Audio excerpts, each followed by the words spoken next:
It's 6:30. Good morning. I'm Ian Crouch with Hunter News. The Cavalry-Mater Hospital at Waratah has topped the list for the worst infection rate in the country. The latest figures show the Mater had 15 cases of potentially deadly golden staph infection last financial year, a rate of 2.48 per 10,000 patients, well above the national benchmark. The hospital admits the infection rate was totally unacceptable. However, steps were taken a year ago to improve the situation. Newcastle beaches are expected to be closed today and tomorrow as a precaution for approaching high winds and dangerous surf. Lifeguards are advising beachgoers to avoid ocean swimming, surfing and rock fishing and to head to Newcastle's inland swimming pools instead. Council's Aquatic Services Coordinator Peter Withers says although conditions are currently stable, they could shift with little warning. At the moment, the surf's quite safe. We've got a southwesterly wind blowing and the surf's not very big at all. But we'd ask for people's cooperation over the next few days as the surf rises and the conditions become dangerous.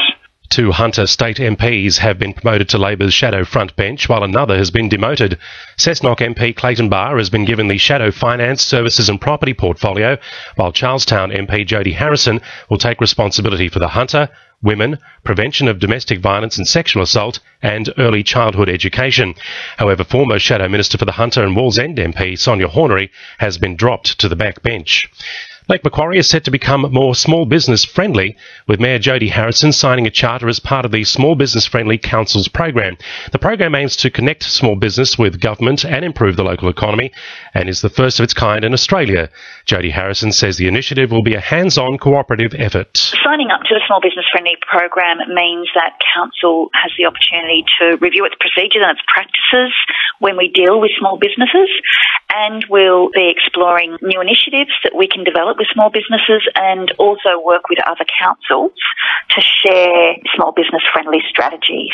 Teachers at the Hunters Catholic schools are going on strike later this month. They're walking off the job on April 28 for the full day, affecting more than 18,000 students. They're angry with their new enterprise agreement, which they claim will reduce their entitlements, protections and conditions. Business and community leaders are set to join forces at Hunter Stadium today to launch the 2015 Newcastle Vinnies CEO Sleep Out. They'll be calling on their peers to join them for a night out in the cold on June 18 to raise money for Vinnies homeless and support services.